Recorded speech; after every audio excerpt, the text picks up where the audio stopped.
Capítulo 20.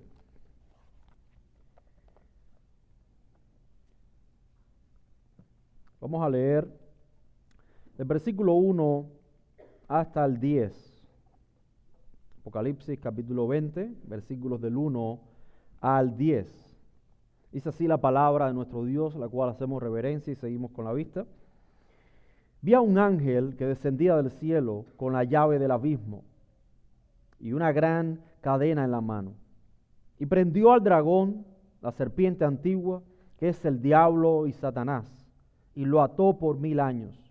Y lo arrojó al abismo y lo encerró, y puso sellos sobre él, para que no engañase más a las naciones hasta que fuesen cumplidos 1000 años. Y después de esto debe ser desatado por un poco de tiempo. Y vi tronos, y se sentaron sobre ellos los que recibieron facultad de juzgar, y vi las almas de los decapitados por causa del testimonio de Jesús y por la palabra de Dios, los que no habían adorado a la bestia ni a su imagen, y que no recibieron la marca en su frente ni en sus manos, y vivieron y reinaron con Cristo 1000 años. Pero los otros muertos no volvieron a vivir hasta que se cumplieron 1000 años. Esta es la primera resurrección. Bienaventurado y santo el que tiene parte en la primera resurrección. La segunda muerte no tiene potestad sobre estos, sino que serán sacerdotes de Dios y de Cristo, y reinarán con él 1000 años. Cuando los 1000 años se cumplan, Satanás será suelto de su prisión y saldrá a engañar a las naciones que están en los 4 ángulos de la tierra, a Gog y a Magog, a fin de reunirlos para la batalla, el número de los cuales es como la arena del mar. Y subieron sobre la anchura de la tierra y rodearon el campamento de los santos y de la ciudad amada. Y de Dios descendió fuego del cielo y los consumió. Y el diablo que los engañaban fue lanzado en el lago de fuego y azufre, donde estaban la bestia y el falso profeta, y serán atormentados día y noche por los siglos de los siglos. Esta es la palabra de Dios. Gracias, Señor. Pueden sentarse, hermanos.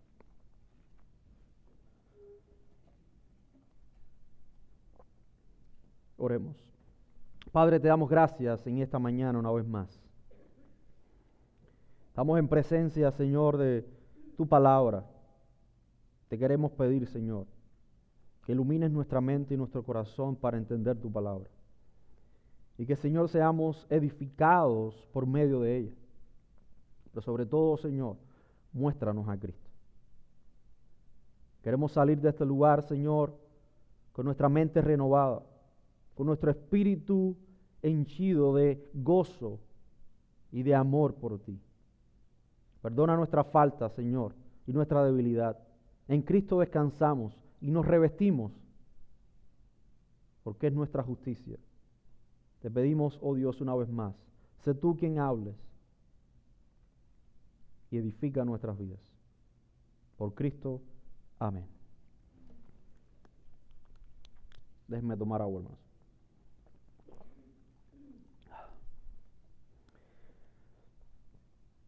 La derrota de Satanás.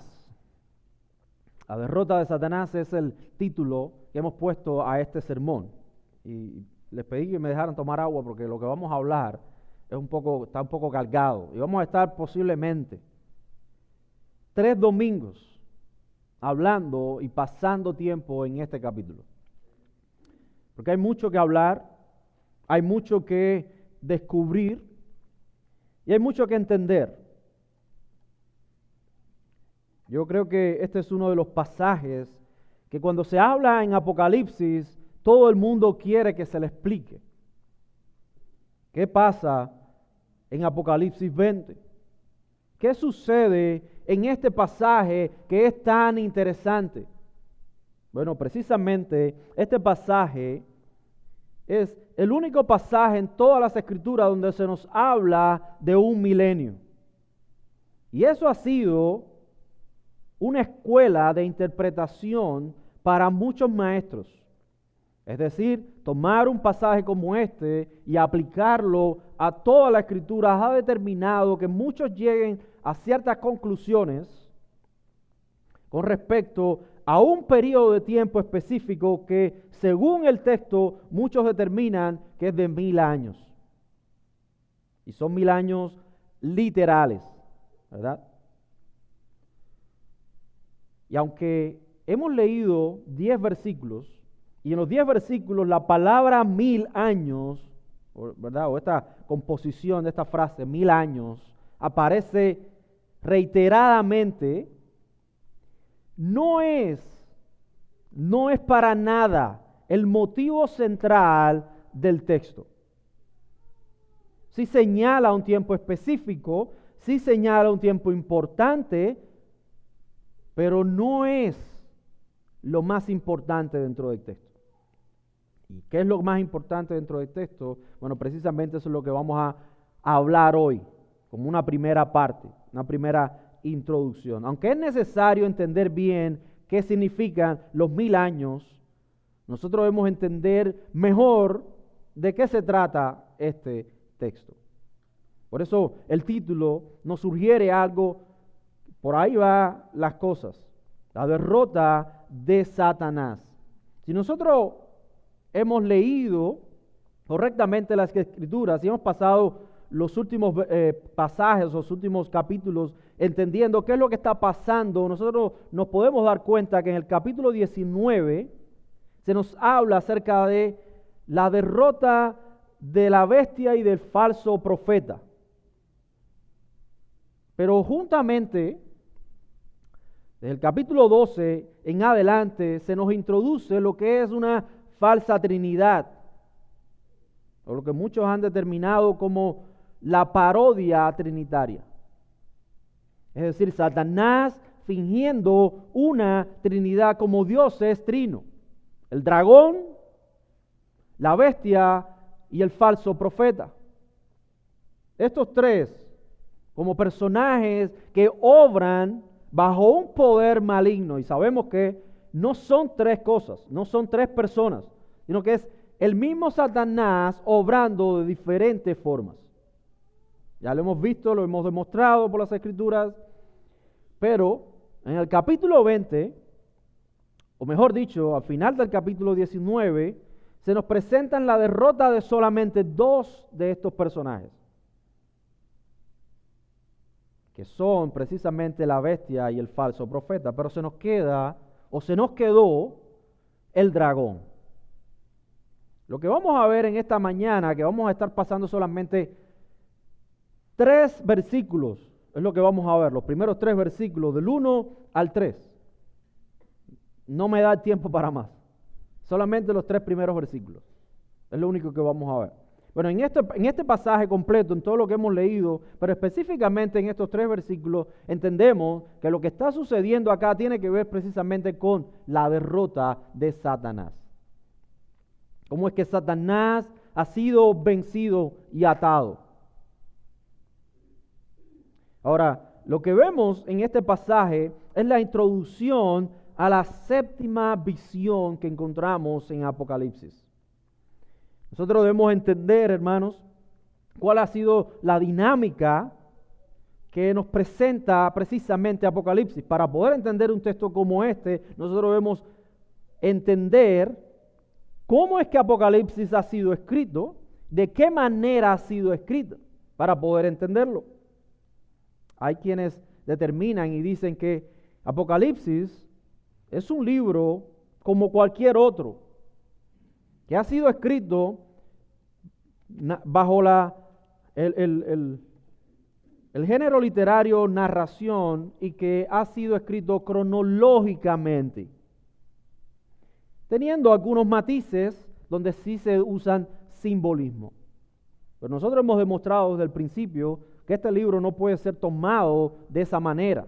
Apocalipsis capítulo 1 no es el inicio de una historia que va a terminar en el capítulo 22. No es así como leemos los evangelios o leemos algún libro del Antiguo Testamento donde se nos narra por tiempo ¿verdad? Consecutivamente, ¿qué es lo que está pasando?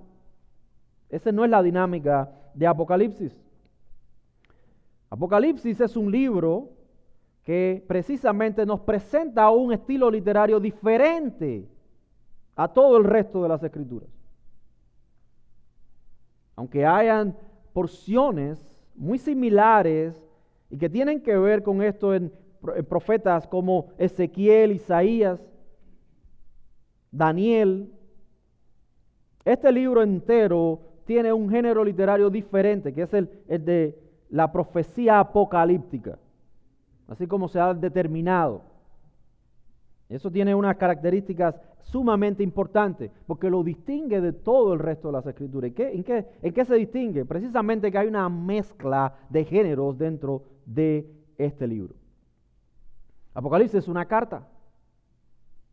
Apocalipsis es una carta. Pero en el mismo Apocalipsis nosotros podemos encontrar simbolismo, pero al mismo tiempo es una profecía. Es una revelación. Pero al mismo tiempo también encontramos que en la manera en que se expresan estos simbolismos es de una manera muchas veces narrativa. Es decir, se está narrando, describiendo algo que está sucediendo. Pero al mismo tiempo eso que está pasando no es algo literal, sino que es simbólico. Entonces, por eso es que muchas veces muchas personas se pierden a la hora de entender Apocalipsis. Porque quieren entenderlo como una historia que comienza en el capítulo 1 y termina en el capítulo 22. Y ahí vamos viendo cuál es el personaje, cómo se va desarrollando y cuál es el final. Pero nos perdemos de vista, hermanos. Realmente si tendemos a leer Apocalipsis de esa manera, nos vamos a perder de su significado y de su mensaje principal, que debemos entender claramente. Entonces, viendo estas cosas, es muy común que nosotros entendamos Apocalipsis, o no nosotros, muchos creyentes hoy entiendan Apocalipsis de esa manera. Tenemos exponentes hoy en día muy famosos que han desarrollado todo un sistema de interpretación y solamente basado en un texto como este. Porque nos habla del milenio y el milenio lo cambia todo. Y yo entiendo que el milenio lo pueda cambiar todo. Porque para entender un milenio así, de 1000 años literal, tenemos que ubicarlo en alguna parte en la historia. Porque no hay otro lugar en las Escrituras que se hable de un milenio como se habla aquí en Apocalipsis capítulo 20. Entonces, ¿dónde colocamos ese milenio? Eso es lo que vamos a ver en esta mañana. Siempre y cuando entendamos cuál es el mensaje principal de Apocalipsis capítulo 20. Ahora, para entender esto, y no creemos que Apocalipsis sea literal consecutivo, sino que entendemos, o cronológico, entendemos que Apocalipsis es un libro simbólico y que debe ser interpretado de tal manera. Nosotros tenemos desde el capítulo 1, ¿verdad? Cuando se nos presenta a Dios mismo, se nos habla del Espíritu de Dios como 7 espíritus. Entonces, ¿cómo es que en Apocalipsis se nos habla o se refiere al Espíritu Santo, que es un solo espíritu, ¿verdad? Como 7 espíritus delante del trono de Dios. ¿Cuántos espíritus tiene Dios? Tiene un solo espíritu. Dios es espíritu. Y estaba hablando de esta manera para que nosotros podamos entender. Es Dios espíritu. Juan capítulo 4 se nos habla acerca de esto. Cuando Jesús habla con la samaritana en el pozo, se los dice, Dios es espíritu. Entonces, nosotros debemos entender, hermanos, que los números también simbolizan algo. Los 7 significa esa perfección. Es el Espíritu Santo perfecto. y es el perfecto consolador para llevar a cabo la obra de Dios. Por eso es que se describe de esta manera, porque es en función de lo que Dios va a hacer con su iglesia que se describe al Espíritu Santo como 7 espíritus. También, cuando se nos describe al Señor, se nos describe de una manera como lo pasamos por arriba la vez pasada en el capítulo 19, pero se nos habla acerca de sus cabellos, de su lengua, ¿verdad? Como espada. Que todo esto es representativo, es algo simbólico. No es que el Señor se va a aparecer y va a tener esa apariencia. Es algo que representa algo más. Sus vestiduras, el caballo blanco montado arriba de un caballo, no es que va a venir montado en un caballo, todo esto es simbólico. Cuando se nos habla en Apocalipsis capítulo 4 acerca de un trono, el trono de Dios, donde está sentado.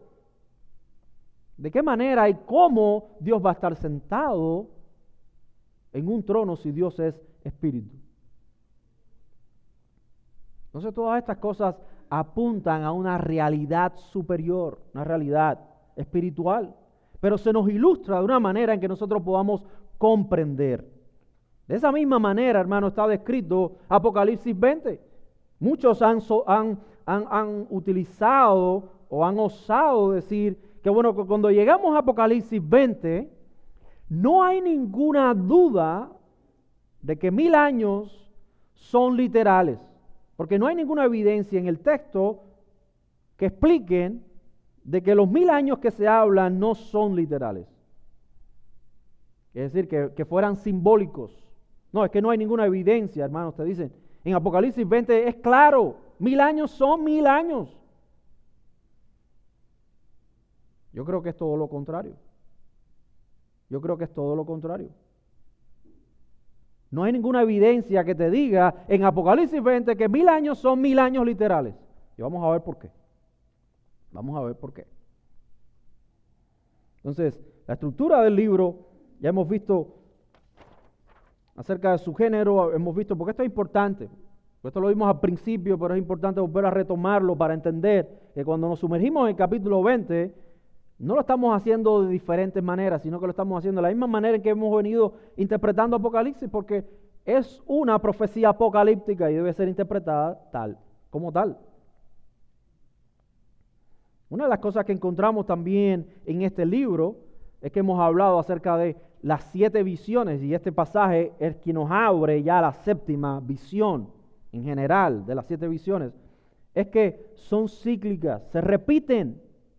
Es un mismo evento visto de diferentes formas.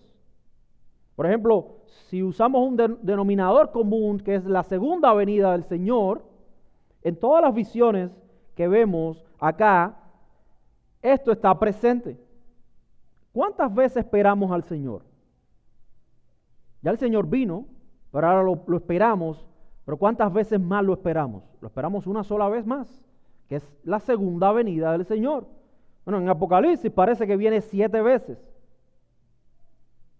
¿Cómo es posible entonces? Bueno, del 1 al 3, que es la primera visión, ahí se nos promete esa segunda venida. Del 4 al 7 se nos muestra el miedo de los incrédulos porque el Señor viene. Del 8 al 11, los cielos son abiertos y el Señor regresa para juzgar a los idólatras. Del 12 al 14, el Señor viene a cegar la tierra.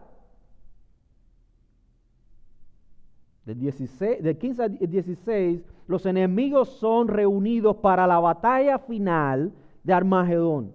¿Y qué hace el Señor? Viene y los vence. Lucharon contra el Cordero, ¿verdad?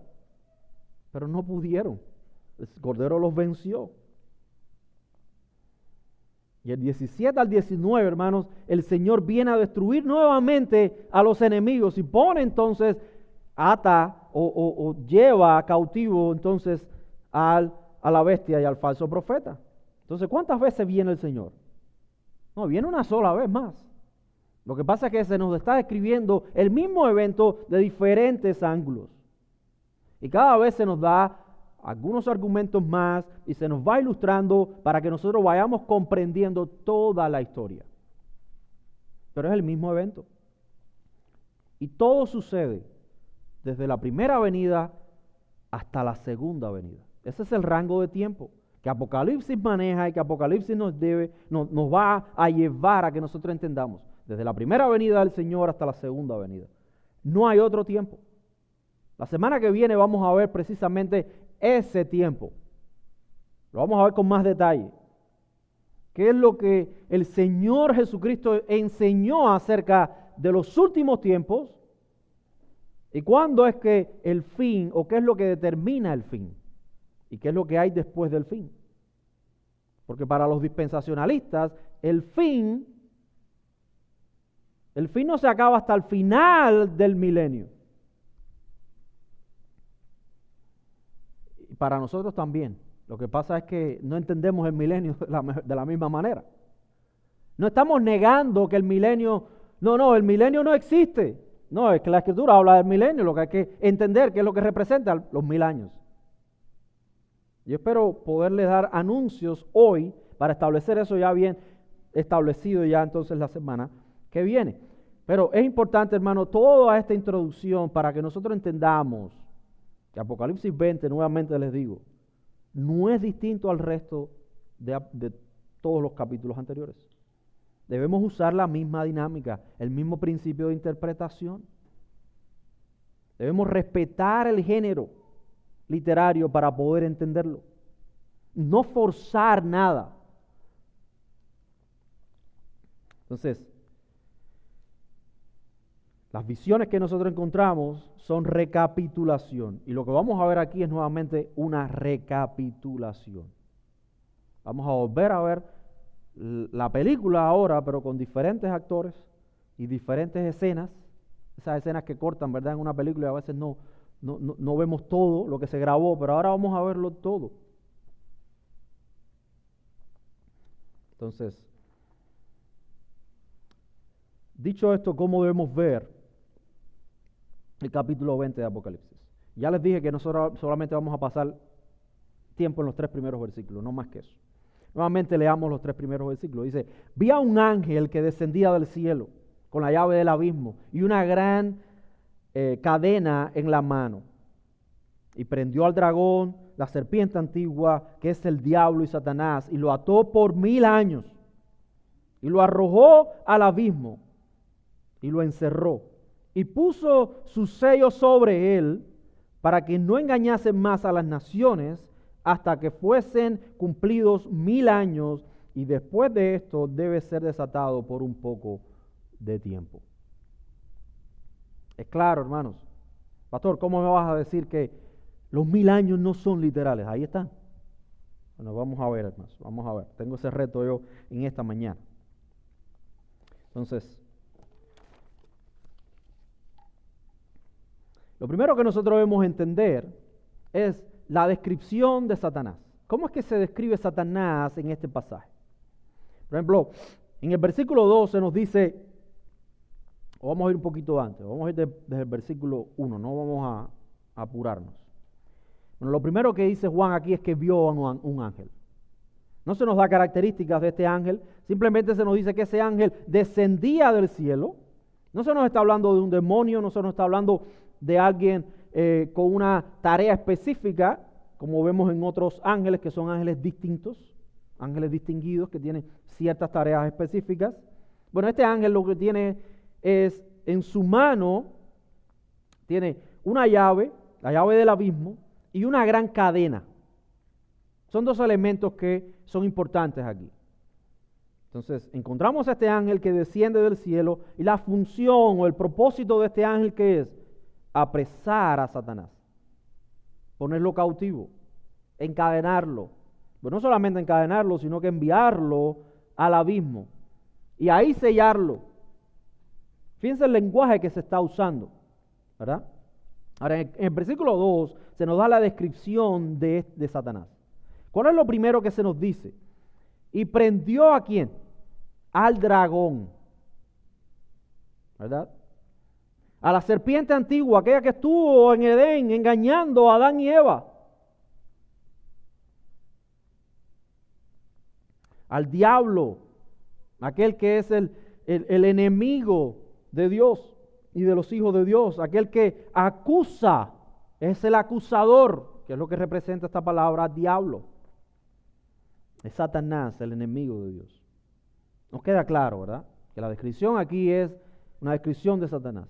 Ahora, lo que debemos entender con respecto a esto es, ¿quién es Satanás? ¿O qué es Satanás? Satanás es un ángel. Como ángel es un ser espiritual, ¿verdad? Es un ser espiritual. Ahora, ¿qué es lo que caracteriza a un ser espiritual de un ser físico? Es precisamente esa, la esencia. Si es espiritual, no puede ser físico. Y si es físico, no puede ser espiritual. No estamos hablando de la conexión que nosotros tenemos. Somos una composición de espíritu y carne. Pero en este sentido, está hablando de un ser netamente espiritual. Por ejemplo, se nos habla de Satanás como un dragón. Satanás no es un animal, no es un dragón. Es Satanás. Es espíritu. En este sentido, es un ser espiritual. Cuando Jesús resucitó, ¿verdad? En esa conversación donde siempre me confundo con Esteban, ¿verdad? Fue Esteban, siempre me confundo. Hablando acerca de las llagas, de tocarle las llagas. Jesús aparece dentro de la habitación, no se ponga ahora el nombre, escuche ahora acá. Jesús aparece en la habitación y se aparece resucitado. ¿Y qué pensaron los discípulos? Es un espíritu. La habitación está cerrada, nadie puede entrar y de pronto, ¡pum!, se aparece Jesús. ¿Y de qué manera? ¿Por qué? Porque la mente que tenían estos discípulos es que el espíritu puede trasladarse, no hay límites en lo físico, no hay barrera en lo físico, ¿verdad? De la misma manera nosotros entendemos que Satanás, al ser un ser espiritual, ¿de qué manera se puede atar y de qué manera se puede apresar? Los elementos que se nos describen acá son una llave y una cadena. Son elementos físicos. No, pero es que la cadena y la llave, hermanos, son espiritual. Amén. Amén. Ese es el punto. Ese es el punto. Se nos está describiendo algo que es físico para aplicarlo a algo que es espiritual. Y entonces la gente dice, bueno, pero es que es literal. Bueno, ¿cómo es que es literal? A ver, ¿cómo vas a apresar a Satanás con una cadena? ¿De qué material tiene que ser la cadena para apresar a Satanás? ¿Cuáles son esos elementos que componen esa cadena? Bueno, el hecho es que se nos está describiendo algo que es espiritual, es un símbolo, es un simbolismo. Satanás sigue siendo hoy en día un ser espiritual. Lo mismo, ¿de qué manera sellas, lo pones en un lugar donde no hay nada que lo pueda contener en el sentido de retener? No puedes encerrar en un lugar físico a alguien que es espiritual. Sin embargo, se nos está hablando de que esa es la imagen que se nos está dando aquí. Pero entonces no podemos decir que los elementos que hay acá son físicos, sino que son elementos simbólicos. ¿Cómo si los elementos son simbólicos y todo lo que se nos está refiriendo, inclusive a Satanás como un dragón, que es algo simbólico? Entonces, 1000 años son 1000 años literales.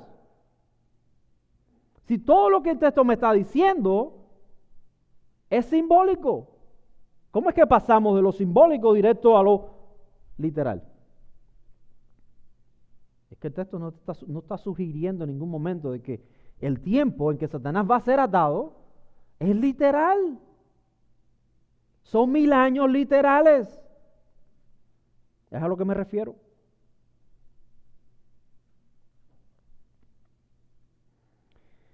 No se puede atar, hermanos, literalmente a un ser espiritual. Las cadenas, las llaves, el abismo, los 1000 años entonces son una forma de hacernos entender qué es lo que está pasando y qué es lo que ha pasado con Satanás. No creemos que esta atadura tampoco sea una atadura en el futuro. Y eso es lo segundo que nosotros debemos entender acerca del pasaje.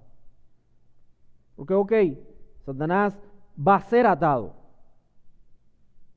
Pero ¿cuándo es que Satanás va a ser atado? Esa es la otra pregunta. Porque muchas veces nos enfocamos precisamente en esos 1000 años, el periodo de 1000 años. Y eso es lo que más nos interesa.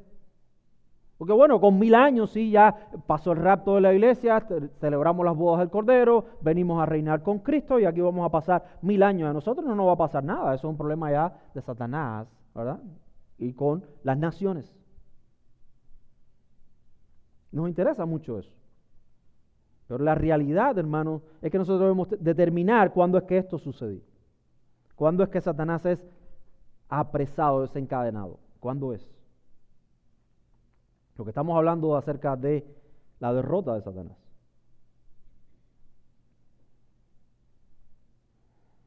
Bueno, no creemos, y esto es lo que vamos a afirmar, no creemos que esta atadura de Satanás es en el futuro. Es decir, esperamos todavía que eso vaya a pasar. No lo creemos. Aunque el texto sugiere que va a ser, aparentemente sugiere que va a ser en el futuro, no creemos que el texto se está refiriendo al futuro. Yo quiero dar principalmente 3 razones para eso. 3 razones por las cuales afirmamos que esto no va a ser de esa manera.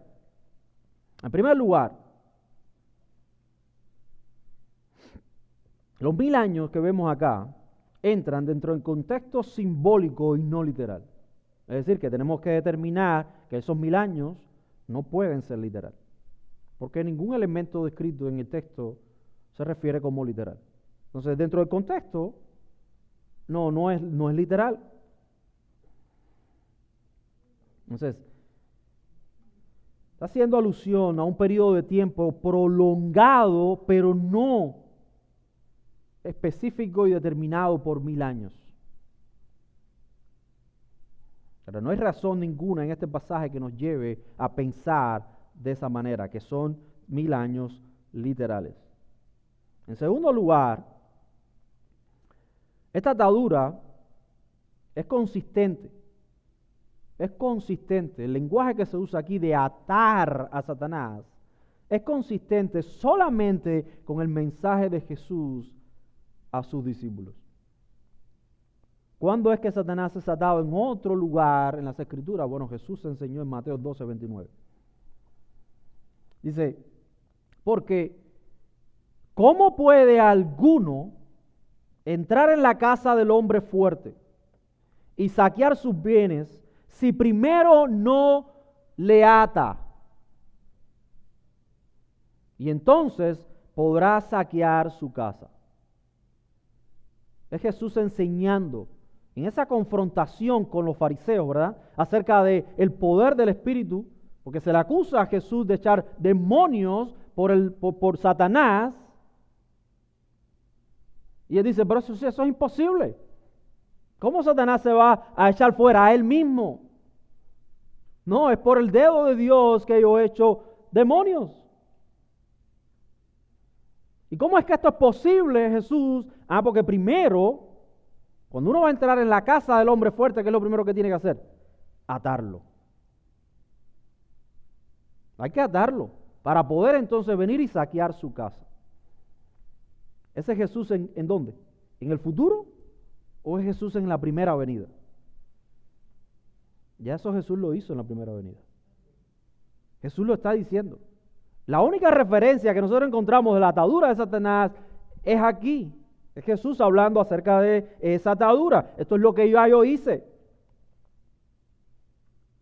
Ahora, esta atadura no significa de que es parar a Satanás de toda actividad de la que él pueda hacer, sino que es limitar su poder.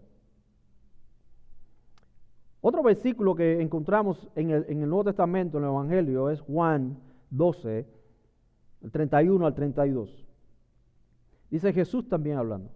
Ahora es el juicio de este mundo. Ahora el príncipe de este mundo será echado fuera. ¿Cuándo?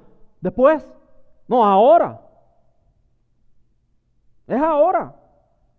Y yo, si fuere levantado de la tierra, a todos atraeré a mí mismo. ¿Qué es lo que está diciendo Jesús aquí? Bueno, Él está anunciando su muerte, ¿verdad? Y su resurrección. Pero está anunciando el efecto que esto tiene después de ¿qué? De que Satanás sea echado fuera. Ah, mira, ahora Satanás es echado fuera, yo voy a ser levantado y entonces ahora el Evangelio tiene la potestad de ser desplegado por todo el mundo. ¿Qué es lo que ocurría antes de que Cristo viniera? Bueno, solamente había una sola nación que tenía una comunión con Dios y era Israel. Y muchas veces esa nación era atacada, sumergida en persecución, en destrucción. Y la excepción a la regla era que algunos gentiles venían y se convertían. Pero ahora es al revés. Ahora de Jerusalén sale el Evangelio para el mundo entero. ¿Por qué? Porque ya Jesús ató al hombre fuerte. Ya no hay oposición en ese sentido. Sí, Satanás sigue queriendo destruir la iglesia, Satanás sigue engañando al mundo, pero no tiene un poder limitado para hacerlo. Es el poder que Dios le da para hacerlo. Entonces el lenguaje del Nuevo Testamento es claro en mostrarnos cuándo es que Satanás ha sido atado. En ninguna parte de las Escrituras se nos habla de que Satanás fue atado y después va a volver a ser atado en un futuro. Nunca se nos enseña de esa manera. Pero sí se nos enseña que Jesús venía y que Jesús volvería a venir. En tercer lugar, si Satanás solo es atado en el futuro, esto indica que ahora no tiene límites. ¿Cómo explicamos entonces que el Evangelio tiene un avance hoy tremendo? ¿Cómo explicamos que hoy gozamos con mucha libertad para predicar el Evangelio? Si Satanás no tiene límites, Satanás todavía no está atado, Satanás todavía esperamos que se inaugure el milenio para atar a Satanás y entonces que esto sea posible. ¿Cómo justificamos esa idea? ¿Cómo lo hacemos?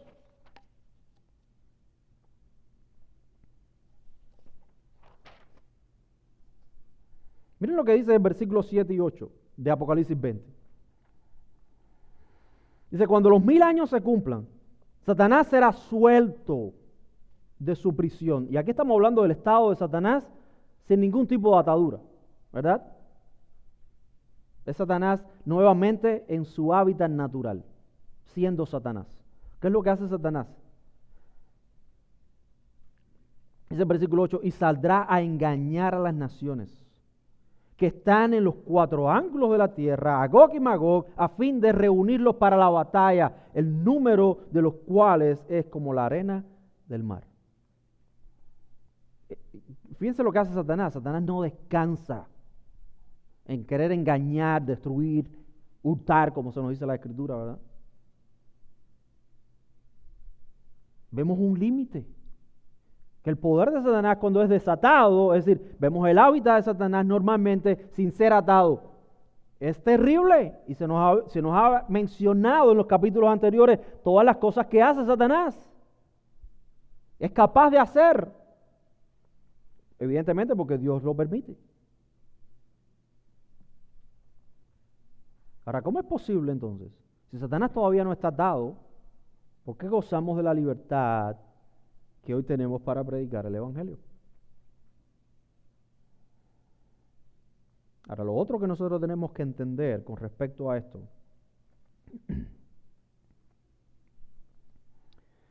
es precisamente, hermanos, que este tiempo que se nos está hablando acá de engañar a las naciones, debemos entenderlo o debemos preguntarle al mismo texto, ¿a qué naciones se está refiriendo aquí?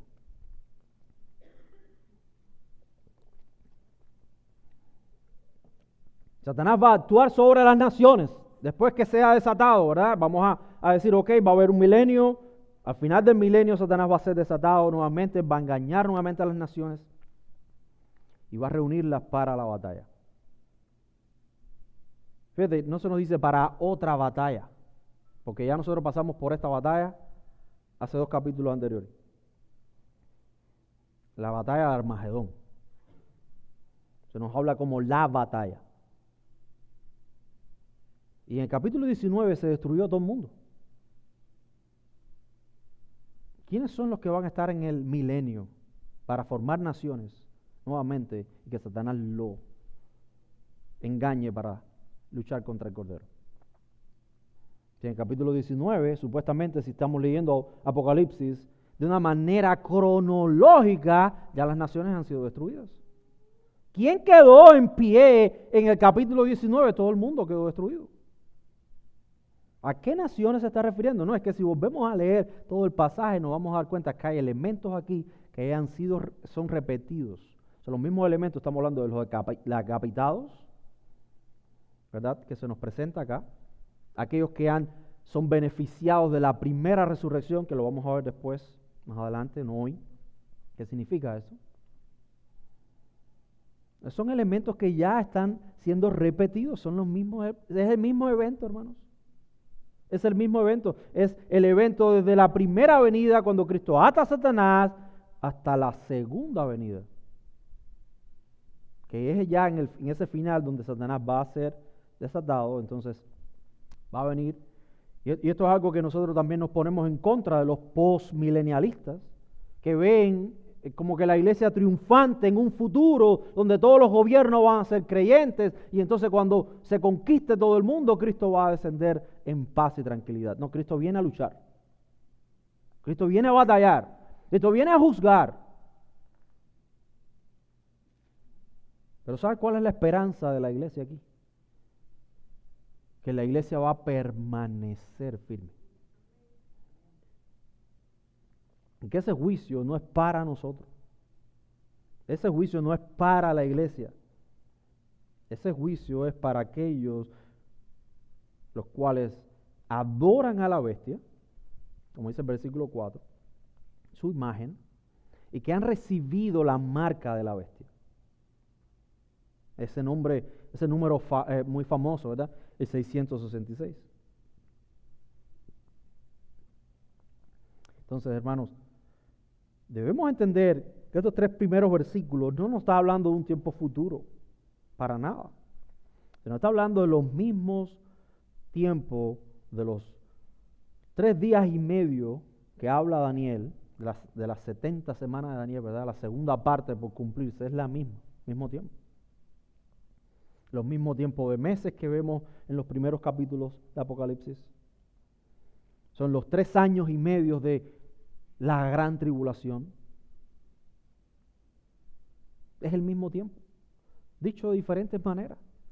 Y ya les digo a ustedes, estamos pasando por la gran tribulación y estamos viviendo en el milenio. Esa es la conclusión. No son cosas aisladas, no son cosas del futuro, son cosas que ya estamos viviendo. Porque no hay otro tiempo.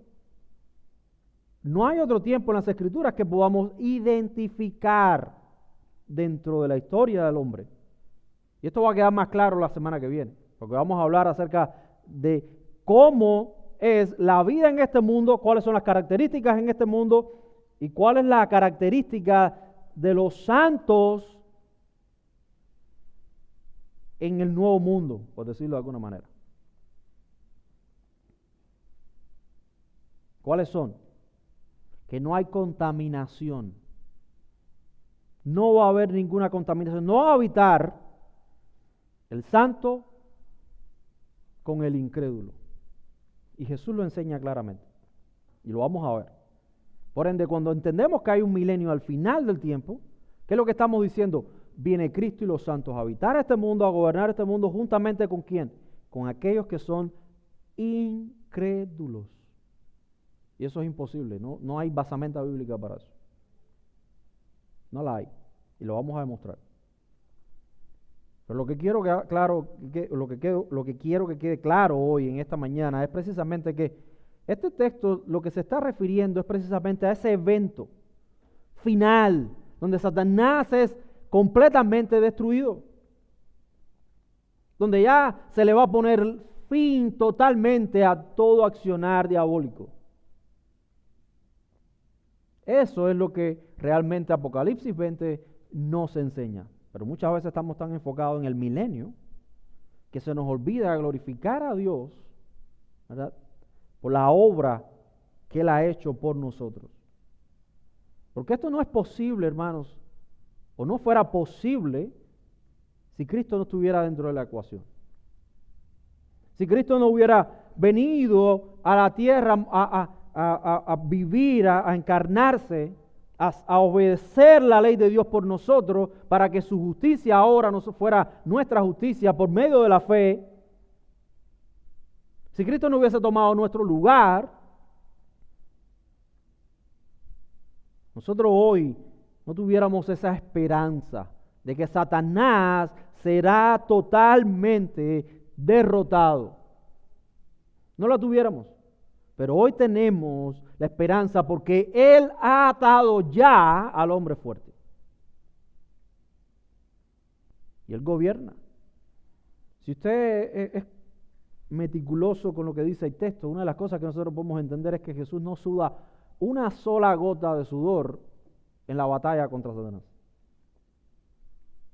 No hay nada. Es simplemente el texto en sí, hay una batalla, se está preparando una batalla, pero de repente te dice, Satanás fue atado. Punto. Y eso implica, hermanos, el poder de Cristo. Satanás es un enemigo vencido. Satanás no tiene jurisdicción sobre nuestras vidas porque le pertenecemos a Cristo. Ya Él no es más el acusador de nuestras almas. Él ha sido quitado del cielo. Ahora Cristo es quien nos representa en el cielo. Nosotros debemos aplicar un texto como este, evidentemente no demeritando o no despreciando o no desvalorando el poder que sí sigue teniendo Satanás hoy en día. Muchas veces caemos en ese extremo. No, nosotros entendemos, Satanás tiene poder. Pero no le pertenecemos a Satanás, le pertenecemos a Cristo. Y este tiene más poder y es quien controla a Satanás y es quien le permite actuar y obrar como Dios quiere, no como Satanás quiere. Pero esto tampoco nos debe llevar a decirle, bueno, ya, Satanás, pero tampoco como el otro extremo, que hay también de que toda la culpa es de Satanás. Muchas veces caemos en eso. Satanás es el príncipe de este mundo. Toda la culpa es de Satanás y los demonios. Estoy martillando, clavando una puntilla, me machuco un dedo y ahí reprendo a Satanás, el espíritu de, de machucadeo. No debemos tampoco ir a ese extremo. No tampoco olvidarnos de la función de Satanás, porque esto nos va a llevar a enfocarnos. ¿Cuál es la función de Satanás en este sentido? El texto nos lo dice, engañar por ese poco tiempo a las naciones. Satanás lo continúa haciendo ahora de una manera limitada, pero va a venir el día, hermanos, en que esto va a ser totalmente, con todo su esplendor. Pero hoy todavía gozamos de esa libertad que tenemos en este mundo. Aprovechémosla, sabiendo que si el enemigo está vencido, pero el enemigo sigue siendo peligroso. Es como alguien ilustraba basado en esto, es, si usted tiene un perro rabioso, un perro bien fuerte, lo tiene atado con una cadena, el perro quizás si usted lo mira de lejos no le va a hacer nada. Pero si usted se acerca al perímetro de ese perro, posiblemente usted salga con una buena mordida. Y esto es algo que ilustra precisamente esto. Sí, Satanás tiene un radio de actividad tiene cierto poder para hacer ciertas cosas. Y es peligroso en ese sentido. ¿Usted se imagina si tuviera toda la potestad para hacer lo que quiere? Pero sabemos que no es así. El poder de Satanás ha sido limitado. Sigue siendo un engañador. Hermanos, eso es lo que reconocemos. Por ende, ¿cuál es el antídoto al veneno de la mentira de Satanás? El Evangelio de Jesucristo. Es Jesucristo. Es a este y este crucificado. Es Jesucristo. Por eso el Señor dijo, si Satanás ha sido quitado de la tierra, ahora yo voy a resucitar y entonces los voy a traer a todos a mí. Es el Evangelio de Jesucristo el antídoto al veneno de la mentira de Satanás. La iglesia debe reconocer que Dios es más poderoso y que se nos ha dado una misión en este mundo de proclamar el Evangelio. ¿Qué estamos haciendo? ¿Qué estamos haciendo tanto individual como congregación para que el Evangelio hoy, que goza de una libertad, pueda ser expandido y pueda llegar a los perdidos? Es una buena pregunta que nos debemos hacer. No debemos limitar el avance del Evangelio. Debemos ser agentes activos en proclamar las buenas nuevas de Cristo. Ahora que hay tiempo. Ahora que hay tiempo, lo debemos hacer. Satanás está atado. Aprovechemos.